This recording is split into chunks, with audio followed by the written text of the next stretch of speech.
Bueno, ¿empezamos? Listo. Bueno, voy a presentar, ustedes todas y todas conocen a nuestro querido compañero Pablo Chaliú, pero voy a hacer una breve presentación, muy breve, de su historia política, académica y empresarial, porque es un compañero integral.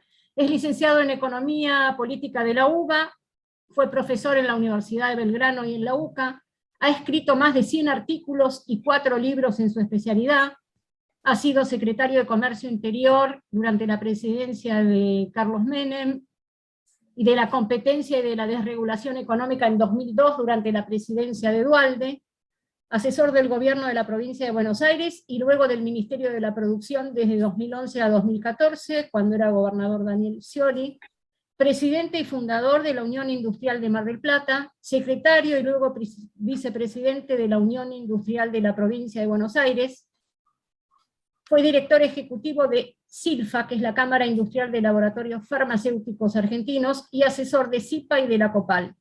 Fue directivo de empresas farmacéuticas, alimenticias, metalúrgicas, tecnológicas y televisivas. Actualmente es presidente del Consejo de Empresarios Nacionales y del FOMPI, Foro para una Nueva Política Industrial. El compañero Chaliú va a desarrollar economía política desde una visión justicialista. Tenemos 1 hora y media de aquí en más. Una parte importante va a ser para la presentación y destinaremos los últimos 15-20 minutos a preguntas. Muchísimas gracias, Pablo, por compartir este espacio con nosotros y con nosotras. Bueno, este espacio de formación política, ¿cierto? Que es muy importante. Muy bien, muchas gracias, Gitia, y gracias a todos los que se han unido a este Zoom, no solo para escucharnos, también para intercambiar, preguntar. Yo tengo que empezar diciendo algo así. ¿Recuerdan aquel dicho? El hombre propone y Dios dispone. Bueno, tendría que hacer una pequeña variación. El expositor propuso, pero la situación dispuso. ¿Qué quiero decir con esto? Yo tenía pensado desarrollar más este tema desde más un punto de vista teórico, con obvias implicancias prácticas, porque la teoría como virtualidad no sirve. Pero la verdad, con lo que pasó ayer, con las elecciones, hablar de eso. Y dije, no, mire, me voy a arriesgar a que las coordinadoras me reten, pero yo voy a hablar de la situación económica post-elecciones. Pero voy a hablar teniendo en cuenta aquellos puntos que yo quería desarrollar. Me va a costar un poco más, porque voy a tratar de ejemplificar con lo que está pasando hoy sobre aspectos fundamentales de la economía. Casi me atrevo a decir así en voz baja, casi podríamos decir, vamos a descubrir algunos pequeños secretos de la economía y de la teoría económica. Secretos en el sentido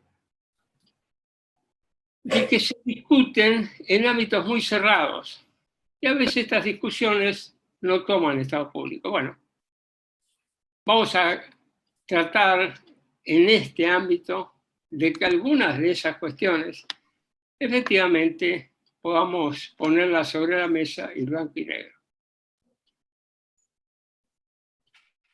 Antes una pequeñísima observación. Miren, cuando nos acercamos a esos secretos, cuando nos acercamos a la economía, yo diría, necesitamos tener 3 actitudes básicas. Una actitud de interés, otra de respeto y otra de cuidado. ¿De interés por qué? Porque las distintas teorías económicas conforman lo que vendría a ser un baúl amplio de herramientas a disposición de aquellos que tienen que hacer la política económica, por ejemplo. Bien utilizadas esas herramientas, bien utilizadas esas teorías, aunque sean disímiles, siempre alumbran un poco de la realidad. Bien utilizadas, bueno, más tarde o más temprano podemos llegar al objetivo. La economía en ese sentido es como un coche, un vehículo bien montado, con combustible. Tenemos que llegar a un destino, podemos utilizar distintos caminos. Para eso están las hojas de ruta, para eso está el análisis de la situación, para eso sirven las distintas teorías económicas. Para eso sirve ese baúl de herramientas. Con esto quiero decir de que no hay verdades absolutas en la economía. Después vamos a hablar un poquitito más de ese tema. De respeto. ¿Por qué digo de respeto? Bueno, tenemos el baúl de herramientas. Dijimos, si lo utilizamos bien, podemos llegar. Pero ¿y si lo utilizamos mal? Y si lo utilizamos mal, es como si el coche, ese que dijimos que podíamos representar a la economía, se sale de curso y nos estrellamos contra la pared. Ojo, no es solamente un postulado general, lo hemos visto muchas veces, lo estamos viendo ahora, lo estamos utilizando mal y nos hacemos, chocamos de frente contra una pared. Y dije de cuidado. ¿Por qué de cuidado? Porque así como hay distintas teorías económicas que uno puede utilizar de acuerdo al diagnóstico, a cómo ve la situación, las hojas de ruta, que a uno le parece mejor para llegar al objetivo, hay teorías que son erróneas. Así como la economía puede funcionar como un vehículo bien equipado que nos lleve al objetivo, también puede servir como un caballo de Troya. La economía y distintas teorías son elementos de dominación. Si uno no sabe distinguirlo, y bueno, vamos a llegar a tener desagradabilísimas sorpresas. Entonces, cuando vayamos a enfrentarnos a la economía, digamos, interés, respeto, cuidado. Veamos los tres elementos. Bueno, y vamos ahora a la situación en que hemos desembocado después de las elecciones. Miren, en la apretadísima síntesis, a la crisis económica se le ha agregado ahora una crisis política. Una crisis política que está en el frente gobernante y una crisis política que está en el frente opositor. Y en conjunto determinan la crisis del sistema político argentino. El otro día, hablando con una persona muy razonable, el otro día, hoy mismo fue, me decía, bueno, pero esa crisis política tiene tiempo, se van a ir acomodando las fuerzas para el 2023. ¿No? Sí, puede ser. ¿Saben qué? La crisis económica no da ese tiempo. La crisis económica tiene tiempos muy distintos a la crisis política. Alguna vez lo señalé, lo hemos señalado, lo ha dicho también Guillermo Moreno, uno de los economistas más lúcidos, si no el más lúcido de lo que cuenta la República Argentina. Lo hemos dicho, miren, la política en determinados momentos puede hacer mucho por la economía, pero en determinados momentos, cuando estamos en una crisis terminal, la economía se vuelve tiránica y no da lugar para la voluntad política. Puede dar lugar para la equivocación política, con lo cual la crisis se agrava aún más. Bueno, esa crisis económica también fue caracterizada como nosotros, como una supercrisis, una crisis que une los elementos de la crisis del 89 con los elementos de la crisis del 2001. Esa crisis se inicia cuando Kicillof fue ministro de Economía. En aquel momento había un debate. Guillermo Moreno, de alguna manera, él materializaba la idea de que había que pasar de una política económica que solamente se basara en el consumo a una política económica que se basara en la producción y en el empleo. Pero al aparecer Kicillof siguió con la misma historia. Y bueno, eso desemboca en la devaluación y todo lo que ya sabemos. Pero eso fue el inicio de la crisis.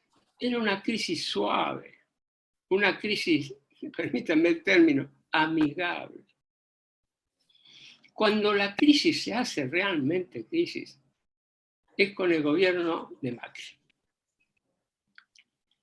Ahí es donde la economía argentina muestra lo peor que puede mostrar la economía de un país.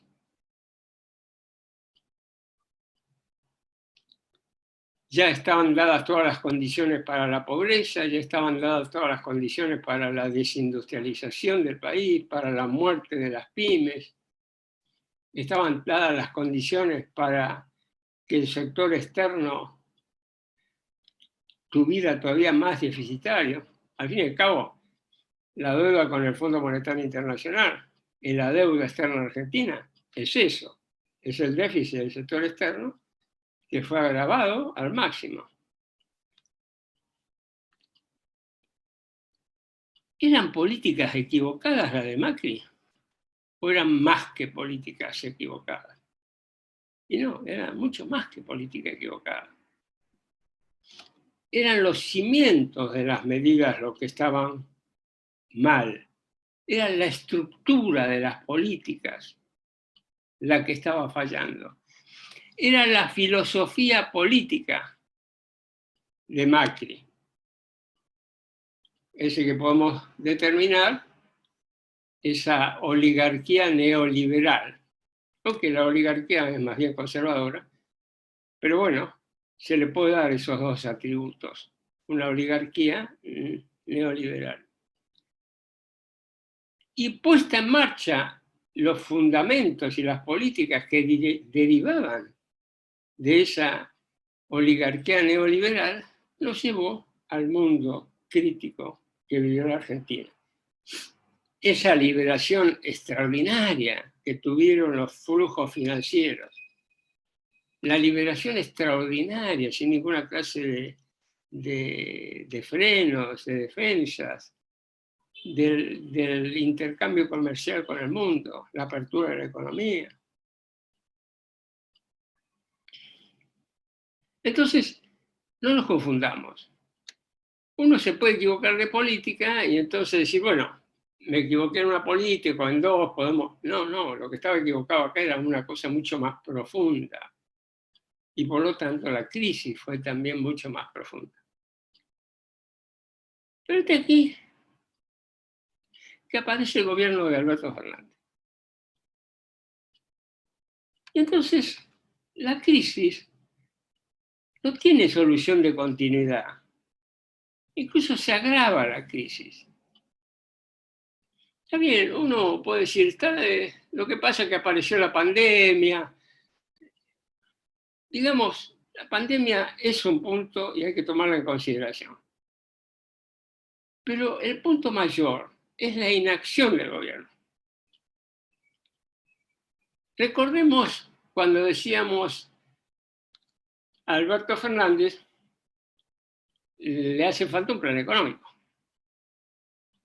¿Qué contestaba Alberto Fernández? El plan económico es secreto. ¿Cómo puede ser un plan económico secreto? Por favor. Y el plan económico es precisamente para dar las orientaciones a toda la economía. para que vaya en dirección a lo que el plan económico y la política económica es lo que sustenta.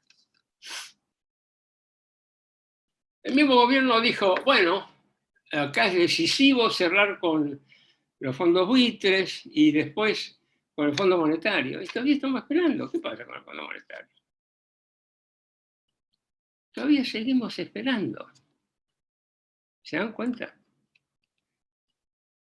Parece que la espera no tiene costos.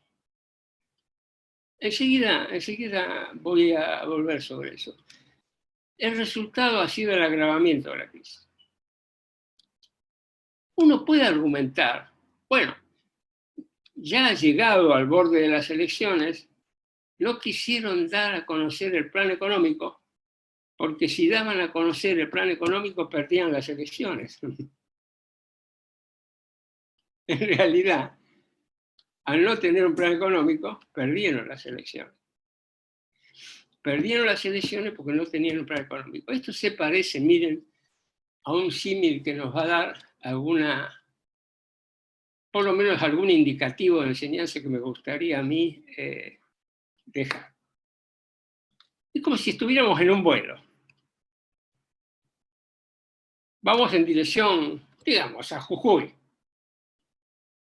Y el piloto del vuelo y todos sus acompañantes empiezan a decir, bueno, pero antes de ir a Jujuy, vayamos hacia el sur, a ver si llegamos a Chubut. Pero después de un tiempo, no, vayamos primero por Mendoza. Y si nos desviamos un poquitito, podemos pasar por Córdoba. Yo les pregunto, ¿cuál sería el estado de ánimo del pasaje? El pasaje somos todos nosotros, que estamos en el avión y está ahí el presidente. ¿Cuál sería el estado de ánimo? ¿Cómo nos sentiríamos con alguien que de repente cambia para un lado y no sabemos si va hacia el norte, si va hacia el sur? Fíjense, una cosa muy interesante. Mientras el avión tenga combustible, puede seguir dando vueltas. Pero cuando se le empieza a acabar el combustible, no tiene más remedio que aterrizar donde pueda. Y este es un símil. La política tiene muchas posibilidades. Puede utilizar estos instrumentos que hablamos, puede imaginarse recetas, puede imaginarse hojas de ruta que vayan por un lado, que vayan por el otro. Puede hacer todo eso. ¿Hasta cuándo? Hasta que se le vaya acabando el combustible. Hasta que la economía con su crisis se hace tiránica. Y cuando se hace tiránica la economía, ya no hay nada que ver. La política solo tiene que o aceptar lo que esa crisis demanda, o tiene que hacer y llegar a la política que tiene que llegar.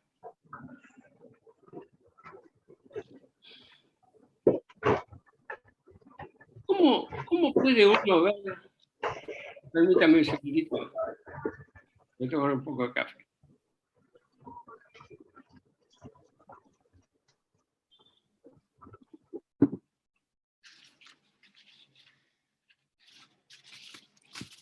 ¿Qué posibilidades hay ante esta situación de que haya una salida a la crisis? A ver, en esta época de negacionismo, sino como llamamos nosotros un presidente que dice que va a brindar por el triunfo, que yo sepa, perdió frente a todo.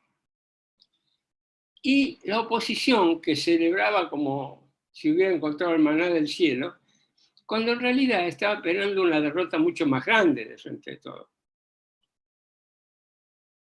Entonces ven que hay un negacionismo. En este momento de negacionismo es importante volver a decir, Argentina está frente a una crisis inédita. Y está frente a una crisis inédita porque acá se superponen dos crisis, la del sector externo y la del déficit, o sea, el sector público. Pero además, está en una crisis inédita, porque así como las bases filosóficas de la política de Macri estaban ahí, el problema estaba en esas bases filosóficas. Hoy también el problema mayor, mayúsculo, está en las bases filosóficas de las políticas del gobierno de Alberto Fernández. ¿Y cuáles son esas bases? La socialdemocracia y el posmodernismo. Déjenme decirles algún comentario sobre esto. La socialdemocracia se ocupa de la justicia social. Tiene una diferenciación entonces muy importante del esquema oligárquico de Macri, que terminó duplicando el precio de los alimentos. Él se ocupa de la justicia social. Pero cuando la justicia social se convierte en el único objetivo, y cuando no tiene una base de producción y empleo, no consigue sus objetivos. Aun cuando uno declame, yo voy a buscar la justicia social, si no tiene esa base de producción, esa base de empleo, esa base de inversión, no se consigue el objetivo de justicia social. Entonces, ahí tenemos una de las raíces de los problemas económicos, que como la mala raíz de los dientes hay que extirpar. Y la otra es el posmodernismo. Miren, cuando uno, es evidente que el presidente y miembros de su gabinete aportan a esa filosofía, al posmodernismo. Lo dijo mismo Cafiero cuando era ministro coordinador. Cuando uno quiere aplicar el posmodernismo a la economía, les puedo garantizar que se arma un lío espectacular. El posmodernismo parte de suponer que no hay una verdad, sino que hay muchas verdades. Eso justifica, por ejemplo, cómo puede ser posible que el gobierno diga que la economía anda bien en la Argentina y que se están haciendo muchas cosas y que va mejorando, etcétera, etcétera. Es la verdad del gobierno. Ahora, cuando uno habla de economía, está hablando de realidades muy concretas. ¿Qué es la economía? La economía es ¿cuánto dinero tiene usted en el bolsillo? ¿Le alcanza para llegar a fin de mes? Pongamos que usted hace las cuentas, dice lo que yo gano, lo que tengo que gastar, no me alcanza. Pero viene una persona y dice, mío, ese es su parecer. En realidad es diferente. Yo pienso diferente que usted. Y usted lo mira y dice, flaco, soy yo el que tengo que gastar la plata y no me alcanza la plata. Si hay un empresario que quiere invertir o quiere cambiar una máquina, tiene que arreglar una máquina y no encuentra las divisas necesarias o no encuentra los créditos necesarios, ¿usted qué le dice al empresario? No, mire, quédese tranquilo porque se puede pensar de otra manera. ¿Y de qué otra manera se puede pensar? Entonces, la economía es el reino de las realidades concretas. Y acá el posmodernismo, como filosofía, si uno lo quiere aplicar a otros lados, bueno, yo qué sé, que haga lo que quiera, pero es inadmisible que se aplique esto cuando uno analiza la economía. Porque les vuelvo a repetir, la economía son elementos concretos, tangibles. Tiene que ver con el balance de cada uno, tiene que ver con el dinero que le entra, si tiene un empleo o no tiene un empleo, si trabaja 8 horas diarias o trabaja 2 horas diarias, si tiene que hacer changa, todo eso es concreto. Ahí no entran diferentes verdades. Es una sola verdad, es la que impone la realidad. Entonces, ¿qué posibilidad hay de que estas dos raíces que explican no ya algún tipo de política equivocada, es mucho más profundo? Estos dos cimientos de las políticas, la socialdemocracia y el posmodernismo, ¿qué posibilidad hay que el gobierno las haga desaparecer? Porque si sigue con ese tipo, entonces no vamos a encontrar una solución nacional.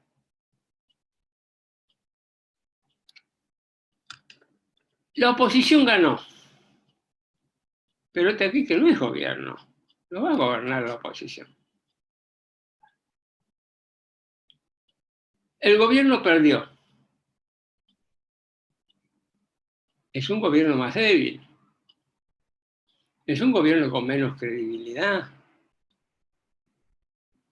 ¿Estamos mejor o estamos peor que antes de las elecciones? Estamos peor. Ahora, fíjense,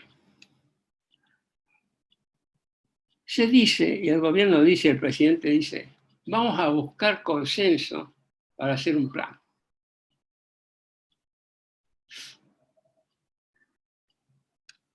¿Cómo le suena esto? Vamos a buscar consenso para hacer un plan.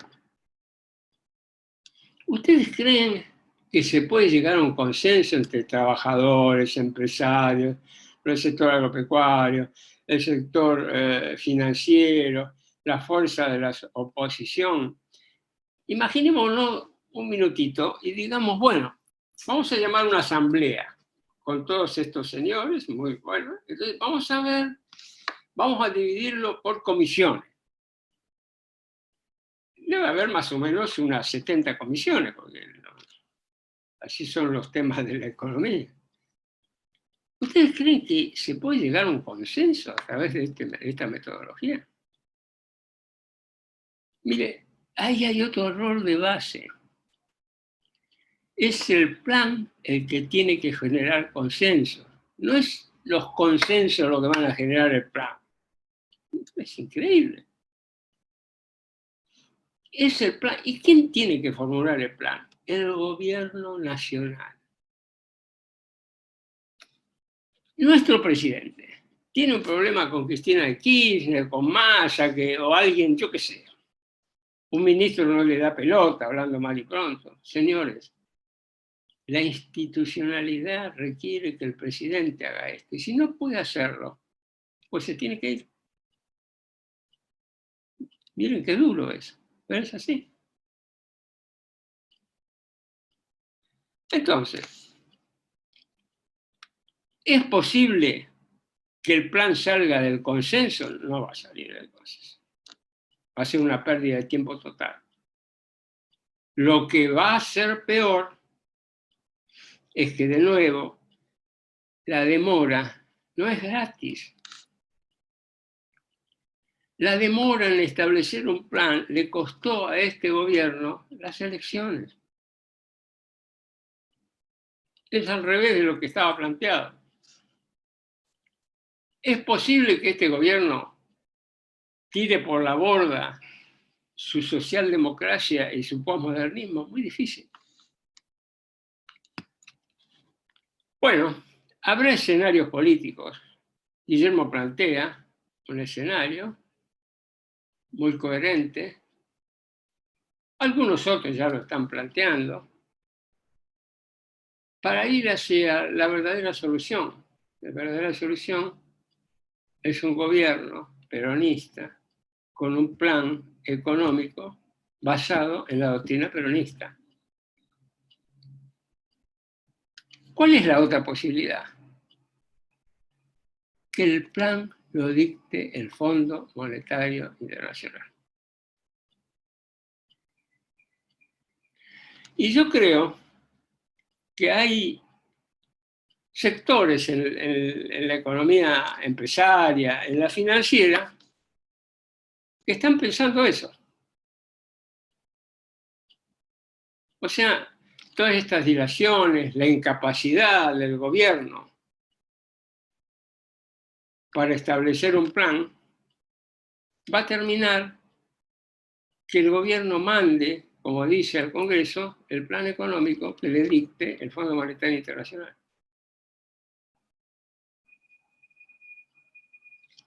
Volvamos un segundito atrás. ¿Por qué el gobierno pensó que si él daba a conocer su plan, iba a perder las elecciones? Cuando en realidad pasó todo al revés. Porque el equipo económico tiene la misma ideología que los funcionarios del fondo. Miren, en la década del 70 nosotros discutíamos sobre lo que eran los planes recesivos de ajuste o los planes expansivos de ajuste. Los planes recesivos de ajuste están materializados en el Fondo Monetario Internacional.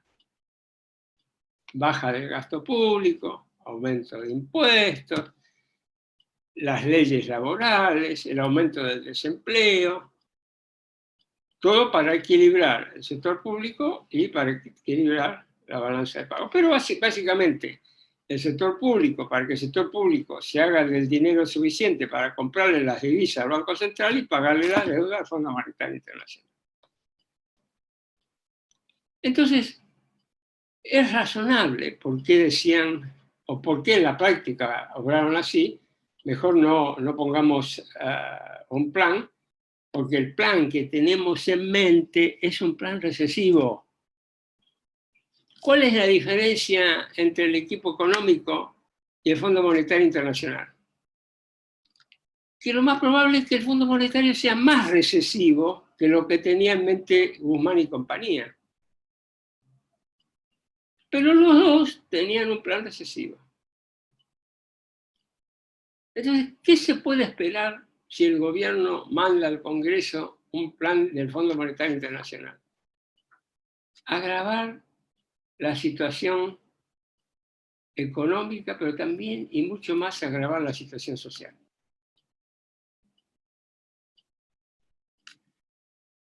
Siempre queda pendiente la gran pregunta: ¿era posible hacer un plan expansivo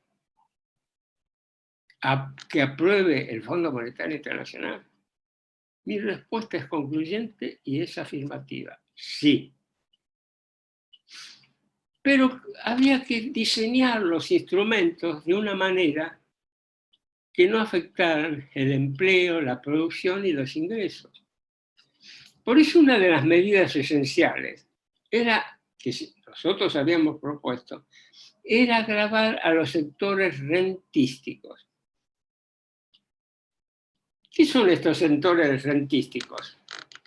Los que medran de la producción, pero los que no agregan a la producción. Esta es la renta. ¿Se justifica la renta? Y bueno, se justifica por la propiedad. Pero ¿en qué proporción se justifica la renta? Y ahí estaba entonces cómo se podía atacar el sector público, el déficit fiscal, sin atacar la producción, el empleo y los salarios. ¿Llegaremos a esta solución? Bueno, veremos cómo sigue evolucionando. ¿Podemos ser optimistas? Por el momento no podemos ser optimistas. Veamos qué es lo que el gobierno manda al Congreso. Veamos qué porciones de la renta nacional se quedan en el proyecto, qué porciones de esa renta se van al extranjero. Bueno, yo haría un breve paréntesis para tomar un cafecito y permitirle a los que están aquí preguntas o aportes. ¿Te parece bien, Gitia? Me parece perfecto, Pablo. Lo que le quiero pedir a los compañeros y a las compañeras que por favor nos hagan llegar las preguntas por chat para poder ordenar un poco las respuestas y el intercambio que se va a dar entre Pablo y ustedes. Pablo, hasta ahora tu ponencia fue brillante, concisa y contundente. Y realmente hiciste el análisis, obviamente, desde la economía política y desde una visión justicialista y doctrinaria. Así es. Podemos agregar algo ahí. Sí. Mientras van apareciendo las preguntas, dejo el cafecito para un poquito más tarde. Te va a enfriar, Pablo. Lo tomo un poco más fría. Hay compañeros que piensan que la doctrina peronista es una doctrina que necesita actualizarse. Miren, mi opinión es contraria a eso. Cuando una doctrina se asienta sobre principios generales que son prácticamente universalmente ciertos, no necesita actualización, necesita aplicación, pero no actualización. Mire, la doctrina peronista obviamente es muy rica, pero yo diría que tiene 3 o 4 principios fundamentales que vienen a ser como los cimientos. Una vez que aceptamos esos principios, las políticas empiezan a encadenarse y tienen una gran lógica. Mire, cuando Perón dice cuáles son los objetivos supremos, el bienestar del pueblo y la grandeza de la patria, uno dice, bueno, sí, el bienestar del pueblo, la grandeza de la patria, déjense joder, lo ponemos ahí y seguimos adelante. No, minutito. Es extraordinario que ponga a los dos en la misma categoría. Eso despeja cualquier duda acerca de que si el peronismo es o no es populista. El peronismo no tiene nada de populismo. Sí el bienestar del pueblo, sí la justicia social, digamos, el bienestar del pueblo, porque el bienestar del pueblo es más que material, es espiritual también. Ojo con eso. Sí el bienestar del pueblo, pero sin que se afecte la grandeza de la patria. Sí a la grandeza de la patria, sin que se afecte el bienestar del pueblo. Miren qué interesante el interjuego, cómo le van poniendo límites. Y va poniendo límites al hacedor de las políticas, que tienen que pasar por el tamiz, como si fuera un sedazo, de los otros 3 principios básicos: la justicia social, la independencia económica y la soberanía política. Es como si uno dijera, un minutito, vamos a tomar examen a las políticas, y la pasara por el sedazo. Estas políticas responden a esa configuración primaria, todavía faltan 2 o 3 principios más. Pero no sirven solo para juzgar, sirven para el hacedor de las políticas. El que hace las políticas, si tiene internalizado estos elementos, va saliendo las políticas. A veces hablamos con Guillermo y, digamos, no necesitamos hablar demasiado sobre las políticas, porque, claro, como tenemos tan incorporada la doctrina, es como si estuviéramos los dos tocando en la misma orquesta, con la misma partitura, sin necesidad de consultar. Luego la comunidad organizada. Extraordinario, ¿no? No es la lucha de clases, es la comunidad organizada. Es la conciliación de los intereses de las clases. Es el acuerdo.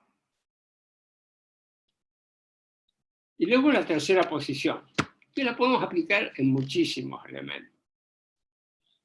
No somos ni neoliberales ni marxistas, pero tampoco somos ni tampoco socialdemócratas. Somos nacionalistas, nacionalistas de inclusión. En fin, el plan que va a sacar a la Argentina de esta crisis, sin los costos extraordinarios que puede tener un plan de ajuste, es un plan que se edifica sobre los principios peronistas, de la doctrina peronista. Bueno. Gracias, Pablo. Espectacular. Hablaste de los cimientos sobre los cuales hay que construir una política económica y las políticas públicas en general. pero además hablaste del tamiz sobre el que hay que pasar cuando analizamos las políticas que llevan otros adelante desde otra filosofía política y económica. Bueno, hay unas cuantas preguntas, Pablo. Empiezo por la de Roberto. Muy comprometidas.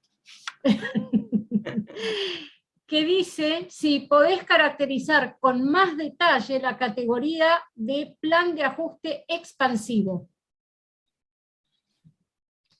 A ver, veamos primero qué es el recesivo. El recesivo es directo. Decimos, bueno, bajemos el gasto público, aumentemos los impuestos a quien sea, bajemos los beneficios sociales. Eso provoca una recesión. Muy bien. Aumentemos la tasa de interés. Eso es recesivo. Ahora, el expansivo. Tenemos que equilibrar el sector público y tenemos que equilibrar el sector externo. Pero lo tenemos que equilibrar de una manera que no sea recesivo. ¿Cómo lo logramos? Muy bien. Vayamos al impuesto a los sectores rentísticos. La pregunta es, ¿eso afecta la actividad económica, la producción y el empleo? No, no afecta. No lo afecta. Los sectores rentísticos es lo que estamos diciendo. Son aquellos que logran un ingreso extraordinario, no por su contribución a la producción, sino por una posición privilegiada dentro del sistema económico. Entonces ya ven ustedes. Vamos, ese es un punto donde va a aparecer recursos fiscales para equilibrar el sector público. ¿De dónde sale el resto de los recursos? De la mayor actividad económica.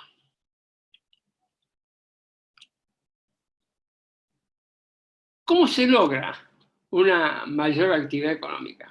A través de un plan integral que ataque la inflación, que tenga como objetivos atacar la inflación, que tenga como objetivos estimular el crecimiento económico. Ustedes dirán, pero es muchos objetivos, es un plan muy ambicioso. Es que no hay otra manera. Tenemos que tener un plan ambicioso. Ahora, son muchos objetivos. Pero estuvimos hablando al principio, miren, la economía es como un baúl de herramientas que están ahí para ser utilizadas. No solo tiene una herramienta. Esas son las teorías erróneas, equivocadas. Esas son las teorías por las cuales se consolida un modelo de dominación. ¿Cuál es una teoría errónea donde se ve la economía como dominación? Cuando aparece un señor que dice, acá basta con bajar el gasto público y no emitir y está todo arreglado. Es una teoría errónea. Muy bien. ¿Cómo se logra la reactivación? Incluso con un tipo de cambio más competitivo, uno va a decir, pero las presiones sobre los precios, un minuto. En la concertación tiene que aparecer explícitamente los elementos de reactivación económica y el negocio, vamos a llamarlo así, que hacen los empresarios de perder un margen y ganar en cantidad. Pero esa concertación no solo es de precios y salarios, es de precios, salarios, tarifas, impuestos. El gobierno tiene que poner sobre la mesa lo mismo que le está exigiendo a los empresarios. Si no, no hay concertación. Yo les digo esto, digamos, o te digo al que me hizo la pregunta, muy esquemáticamente, pero están en los planes que hemos presentado, hay 30 o 40 medidas que apuntan a la a todos los problemas de la economía, pero básicamente es eso, es atacar el déficit fiscal por este lado y después el otro por la concertación, que apunta a la reactivación económica. Y de cara a la emergencia del sector externo. Una emergencia del sector externo que tiene que ser de alguna manera administrada por los interesados y el gobierno, para que en un primer momento se gaste exactamente lo que es necesario gastar, en términos de uso de divisas. También se dice hay que atacar ciertos sectores industriales, por ejemplo, la industria automotriz. La industria automotriz es una extraordinaria consumidora de divisas, lo mismo que la de aparatos para el hogar, lo mismo que la industria farmacéutica. En cada uno de esos sectores se puede llegar a arreglos para disminuir, en algunos casos fuertemente, la demanda de divisas de ellos. Por eso dijimos un plan integral. Tiene medidas fiscales, tiene medidas monetarias, tiene medidas al sector externo y tiene medidas para los sectores industriales y agropecuarios. ¿Sí? Bueno, continuamos, Pablo, ¿te parece? Dale, dale. Adri, Sí.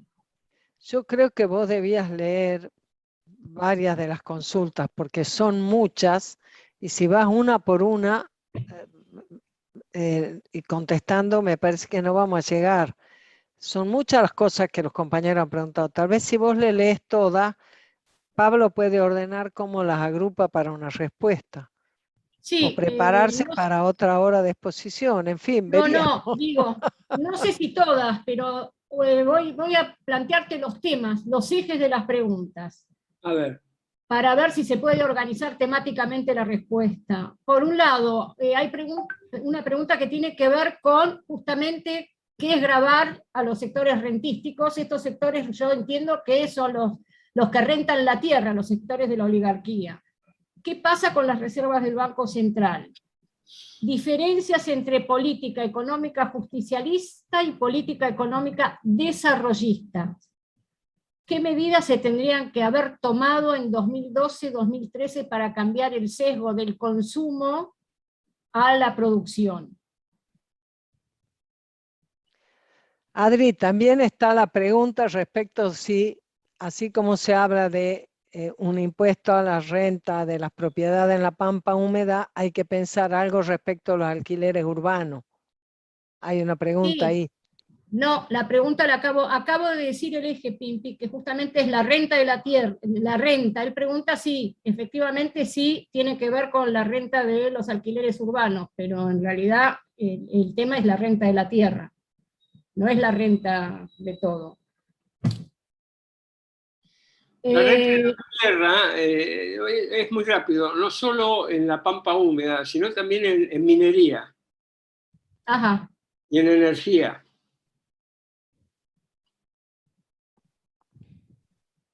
Gravar la renta minera, la renta energética y la renta de la tierra. Claro. Si no es grabar, poner los precios acordes con los costos. Okay. Y eso ya va a ir desapareciendo bastante.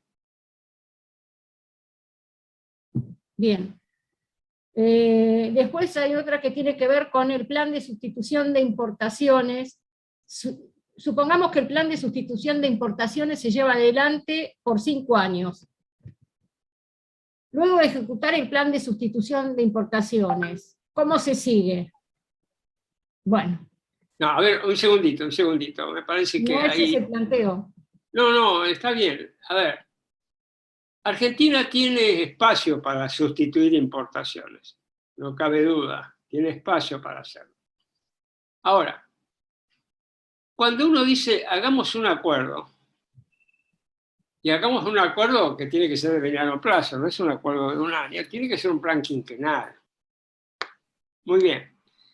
Es un plan que establece premios y castigos. No es un viva la pepa. No es decir, bueno, yo te protejo, hacemos lo que quiera, no, un segundo. Yo te protejo tu patrimonio, te doy la posibilidad de que vos amplíes tu patrimonio, pero vos tenés compromisos. Hay sectores que no hace falta hacer esto, porque se desarrollan naturalmente, pero hay sectores que uno tiene que decirle, yo te protejo a vos de la competencia, pero vos en 5 años tenés que cumplir con estos elementos.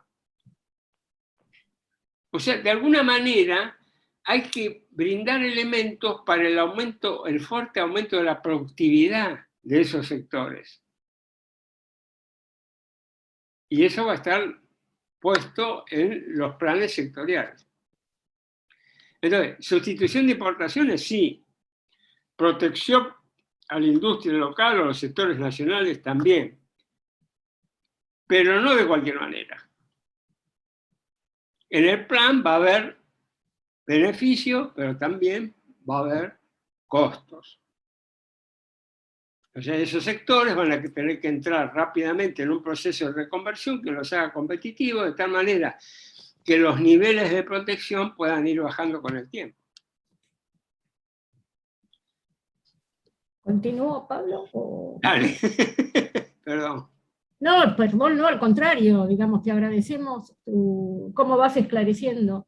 Después hay preguntas que están vinculadas a la política del gobierno, la no política del gobierno, por decirlo de alguna manera, si la inacción ha sido intencional, qué ocurre cuando se demora en la propuesta del plan. Después hay preguntas nuevamente que tienen que ver con esto, de una política económica orientada hacia la demanda, y qué implicaría cambiarla por una política económica orientada hacia la producción y a la oferta. A ver, vamos a ver el tema de la demora. Vamos a explicar un poco más el tema de la demora. Todos nosotros actuamos de acuerdo a lo que conocemos y a lo que esperamos, a las expectativas.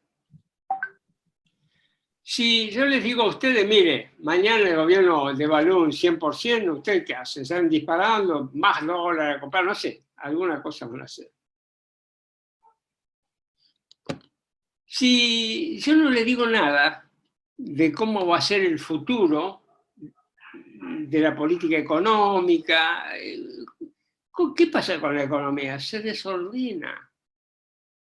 Cada uno trata de tomar la mayor cantidad de precauciones posible, porque no sabe qué va a hacer el gobierno.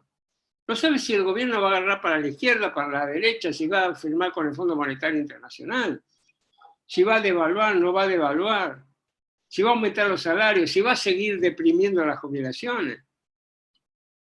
Pero la economía se desordena y eso tiene un costo extraordinario. Porque en vez de llamar a todos para encolumnarnos a través de un plan que tiene sus objetivos claros y compartidos, estamos diciendo que cada cual haga lo que pueda para salvarse. Ese es el costo. Y es un costo grandísimo, ¿eh? No es un costo menor. Porque uno dice, bueno, el gobierno demoró para ganarse 1.200 millones de dólares anuales para no pagar intereses de sobrecarga y todo lo demás. Lo que está perdiendo con la demora son 5.000, 6.000, 7.000 millones de dólares anuales. ¿Por qué la demora? En realidad, el gobierno puede pensar que ellos no demoraron nada. Ahí aparece el posmodernismo. Dice, pero miren, si nosotros hicimos todo lo posible para la gente de menores recursos, le estamos dando plata, subsidios, que esto, que aquello. Parece que no sientan que han demorado. Entonces, la verdad, ellos pueden pensar eso, pero la realidad se impone después. Como es el caso de ahora. El caso de ahora, no tuvieron más remedio que decir, vamos a mandar un plan plurianual que nadie conoce, pero que todos sospechamos que está redactado por el Fondo Monetario Internacional al Congreso. No sé si quedó esa pregunta Sí. Después hay reflexiones sobre lo que vos planteaste de la actuación doctrinaria, ¿sí? La reactualización doctrinaria, si algunos dicen que si en realidad quiero cambiarla es porque quiero que desaparezca, porque le quito el contenido sostenido en los principios. Hay preguntas que tienen que ver con los mecanismos por los cuales el presidente Macri endeuda con un simple DNU ante el Fondo Monetario, y si podés explicar quiénes son las instituciones o personas que hacen que el dólar vaya para un lado, vaya para el otro, sube y baje, o cuáles son las multicausalidades para que fluctúe. Te sigo diciendo... A ver, el dólar. Miren.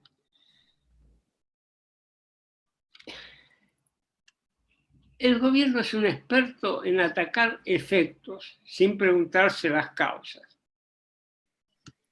Yo preguntaría, ¿cuál es la causa de que la gente ame tanto el dólar?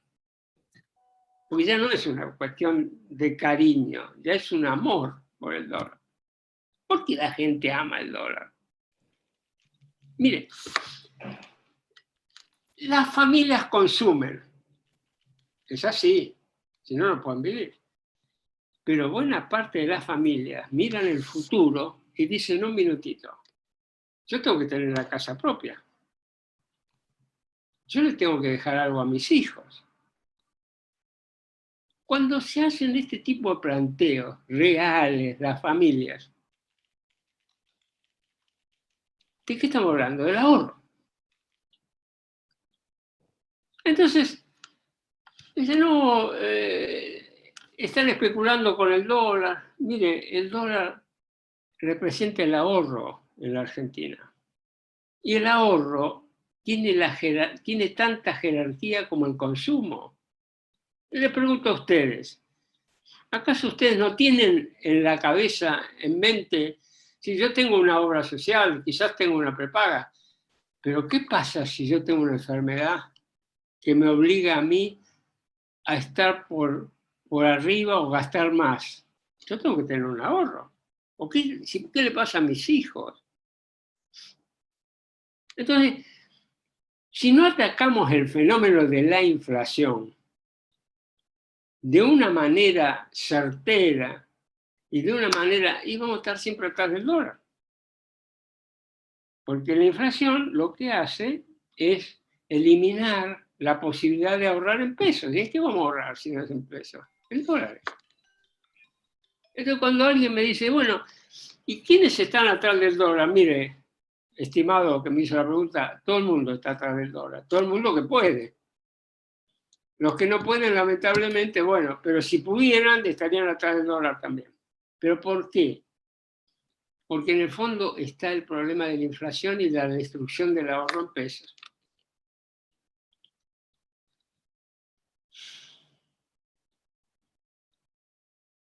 Continúo. Hay una pregunta sobre la política, si la política keynesiana es recesiva y si se debe a su carácter de promoción de la balanza deficitaria. Después, a ver, la política keynesiana no es recesiva, es expansiva, pero encuentra límites rápidamente. ¿Por qué? Porque según Keynes, casualmente lo que hay que expandir es el gasto público, pero está dado en un contexto especial. Cuando la inversión privada cae, cuando la gente deja de consumir por temor, entonces ahorra mucho, es un contexto que no se ha dado en la Argentina. Entonces hay que expandir el gasto público. Miren, es interesante la pregunta, ¿por qué? Guzmán cree que la salida a esta crisis va a estar ampliando el gasto público. Yo les pregunto, ¿es lógico que alguien piense que hay que ampliar el gasto público con el déficit fiscal que tiene la Argentina y la necesidad de buscar fondos para pagar la deuda externa? Absolutamente ilógico. Por eso se dice que donde está la reacción tiene que estar en el sector privado. Además, en el sector privado hay 200 y pico de miles de millones de dólares en el extranjero. Pues busquemos una manera de buscar esos fondos del sector privado en el extranjero para ayudar a la reactivación, a la producción y a la inversión privada. Pero es realmente de poco sentido común que cuando tenemos un problema, que decir, hay que solucionar el problema del déficit fiscal porque no nos quiere financiar nadie, alguien diga, bueno, hay que ampliar el gasto público. Por eso las políticas keynesianas no se pueden aplicar acá. Ok, gracias. Después hay una pregunta que tiene que ver con un sistema, si se puede implementar un sistema de crédito dirigido al desarrollo para manufacturas e infraestructura, apelando a los ahorros nacionales. Bueno, ese es otro punto absolutamente necesario, que figura en cualquier plan integral. Es un tema, a ver, el sistema financiero argentino vive del sector público y del Banco Central. Es un maridaje muy importante que no se ha dado solo acá, viene de muy lejos. Entonces, el sector financiero, en vez de tomar el ahorro para financiar la producción, la inversión, el empleo, lo toma para financiar la ruleta de los bonos estatales. Es un maridaje complicado, pero hay que romper ese maridaje. Si no rompemos ese maridaje con decisión, esto que necesitamos, que es el crédito al sector privado, ese crédito a las pymes, ese crédito, no va a aparecer. Es uno de los problemas más serios, pero es uno de los problemas que, no obstante ser serio, requieren una acción decidida por parte de una política económica peronista. Perfecto. Acá hay una pregunta que tiene que ver con que especificar la ley de patentes, la nueva ley fiscal y el impuesto a la renta de la pampa húmeda en cantidad de hectáreas. Mucha especificación, Pablo. ¿Sigo? Para que eso ya es entrar a la práctica. Habrá que establecer un estudio sobre esas propiedades, pero no es muy complicado. Simplemente tendremos que tener funcionarios que trabajen. Acá preguntan sobre la diferencia entre justicialismo y desarrollismo. Reiteran esa pregunta. A ver, el desarrollismo ha tenido puntos de contacto con la doctrina justicialista. De hecho, los desarrollistas han sido socios muchas veces del peronismo. ¿Cuál es la diferencia? La diferencia es que el desarrollismo, con todas las cosas buenas que ofrece, es un sistema desequilibrado.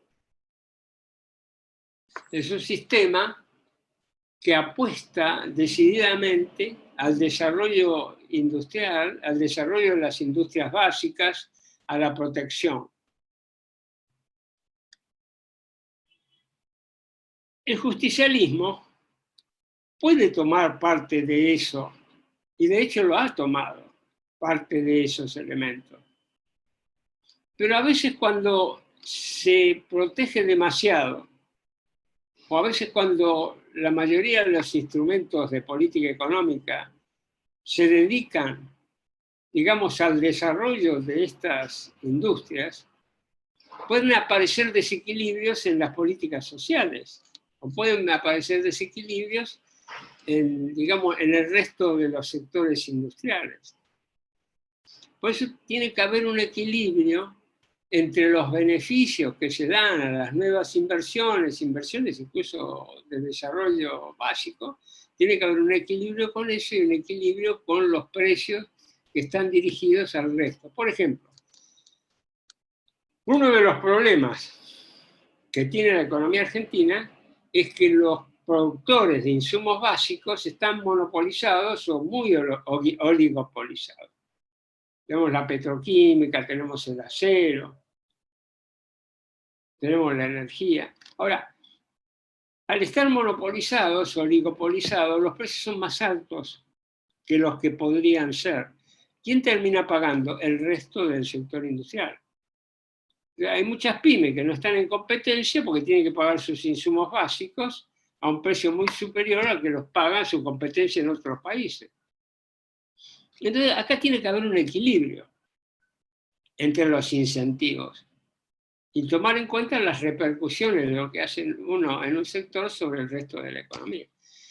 Tenemos muchos puntos de contacto con el desarrollismo, pero ofrecemos una visión mucho más equilibrada de los instrumentos de política económica. Perfecto. Gracias, Pablo, por responder estas diferencias. Y hay otro compañero que refiere a las retenciones a la soja, dice que por qué no se aplican en Chaco, por ejemplo. ¿En dónde? En Chaco. Habría que preguntarle. Claro, a los a Capitanía. Sí. No, pero ahí hay un criterio. Hay un criterio que es poner las retenciones de acuerdo a la productividad de la tierra. Si, por ejemplo, uno le puede poner una retención muy alta a la pampa húmeda, pero si le pone al Chaco, lo saca de mercado al Chaco. Eso se soluciona con el impuesto a la renta, porque se le pone la retención, pero al mismo tiempo se grava al impuesto al sector rentístico y eso baja el costo del productor. Es decir, es una diferencia de productividad y puede ser que eso explique, o puede ser que no, yo qué sé, no lo conozco el tema de por qué el Chaco no paga la misma retención. Pero puede ser esa la justificación. Hay una pregunta que pide que desarrolles un poco lo relativo al sector previsional en la propuesta que elaboraron.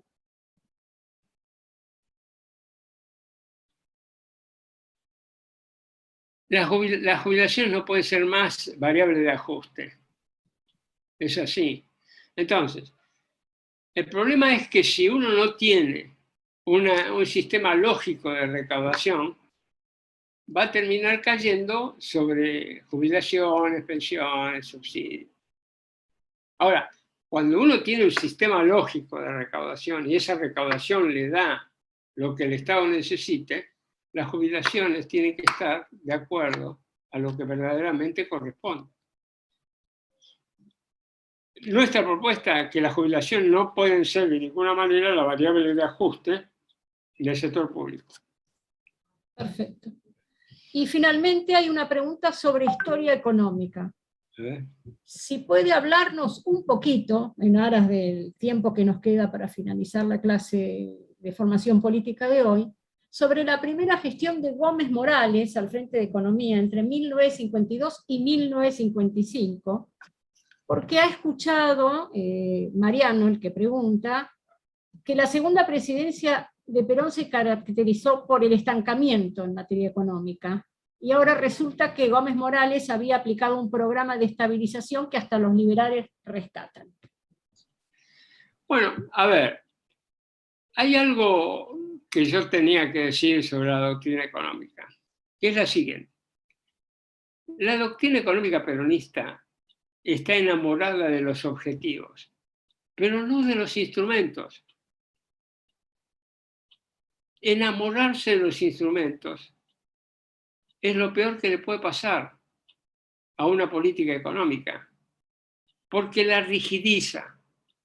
La política económica tiene que analizar el contexto internacional, tiene que analizar las variables propias. Por ejemplo, si uno sufre una sequía durante 3 años, es otro problema. O si en el mundo se desata una guerra comercial, es otro. Bueno, los instrumentos tienen que adaptarse a eso. Ya sobre la década del 50, la posguerra ya había ordenado bastante, había desaparecido una demanda excedente muy importante en los mercados europeos y hubo necesidad de adaptar la política económica al nuevo contexto. Y eso es lo que hicieron. Incluso con el 54, con el plan quinquenal, el plan de la productividad, ¿no? Bueno. Digamos, volver a realizar un segundo Congreso de la Productividad y el Bienestar Social es una de las propuestas que también están llevando a cabo ustedes, están planteando ustedes con Guillermo, y bueno, con todo nuestro espacio. Hay una última pregunta que parece que el tema de la política económica desarrollista y sus puntos en común con la justicialista inquieta a los compañeros y las compañeras. Dice que ¿qué tipo de expresiones políticas sostienen políticas económicas desarrollistas? Pensando en Singapur, por ejemplo. Y la idea es un nacionalismo de exclusión, pero no justamente pregunta porque no está seguro Federico sobre este tema. Pero perdón, ¿quién defiende políticas desarrollistas en la Argentina hoy? No.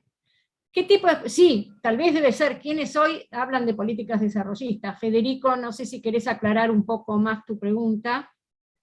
Y mientras tanto, hay otra que tiene que ver con quiénes sostienen las teorías erróneas, dónde circulan, dónde se fabrican. ¿Y dónde se pueden fabricar? Tienen origen en Estados Unidos y Gran Bretaña. Son teorías erróneas para nosotros. Quizá para ellos en algunas circunstancias no son erróneas. Pero, por ejemplo, cuando se dice la economía tiene leyes inmutables y no se puede atacar contra ellos, cuando se dice el sector público no puede hacer nada contra la pobreza y todo lo que haga en contra de la pobreza va a aumentar la pobreza, todas esas son teorías erróneas que no vienen desde afuera. O cuando dicen la protección a la industria nacional es erróneo porque castiga a los consumidores. Son todas teorías erróneas que nos vienen dadas desde los poderes internacionales. Desarrollismo. Sí, desarrollismo en el mundo y en Argentina. ¿Quiénes sostienen esta? En Argentina, desgraciadamente, ya hay muy pocos que sostengan esto. Porque el desarrollismo sostenía la necesidad de un plan de desarrollo.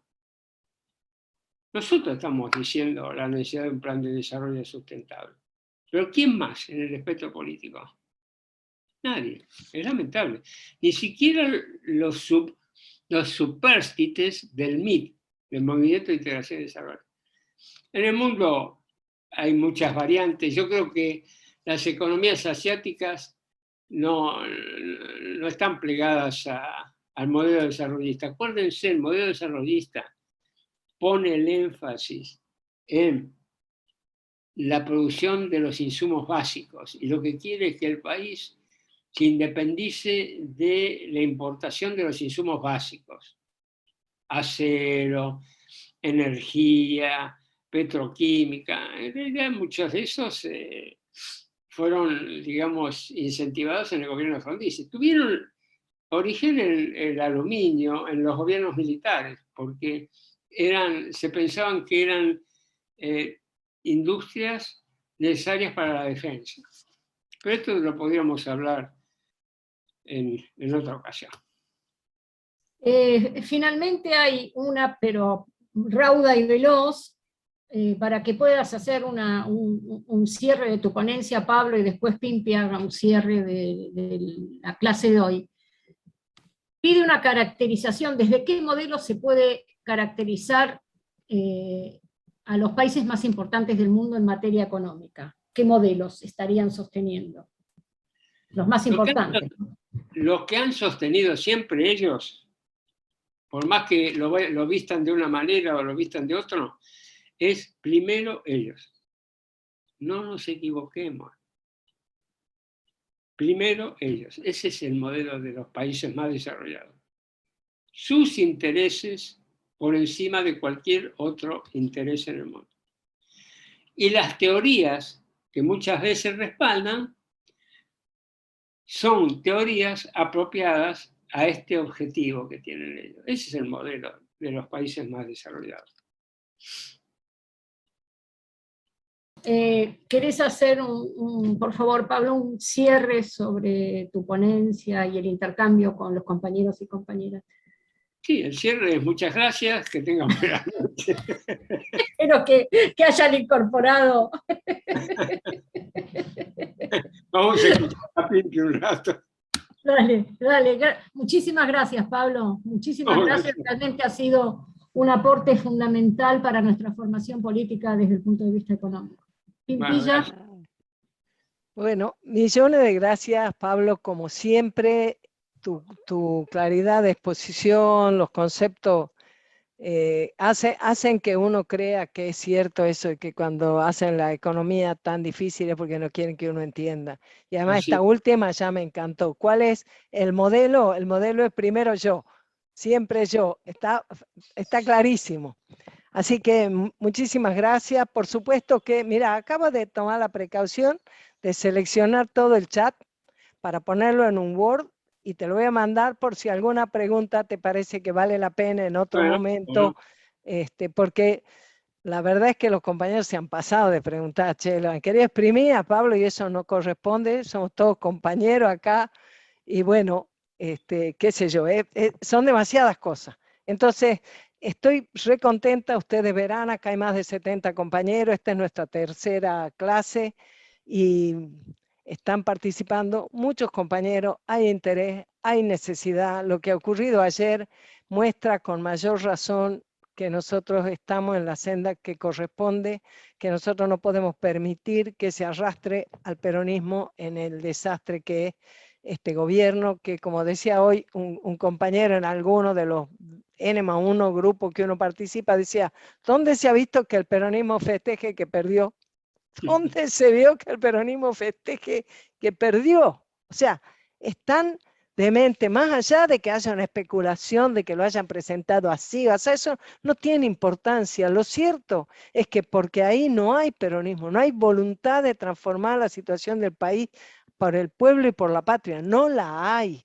Hay nada más el estar agarrado como garrapata de los cargos, de los sueldos, de la figuración, y ver cómo van al próximo cargo. Y ellos son como si fueran los países, los grandes países del mundo.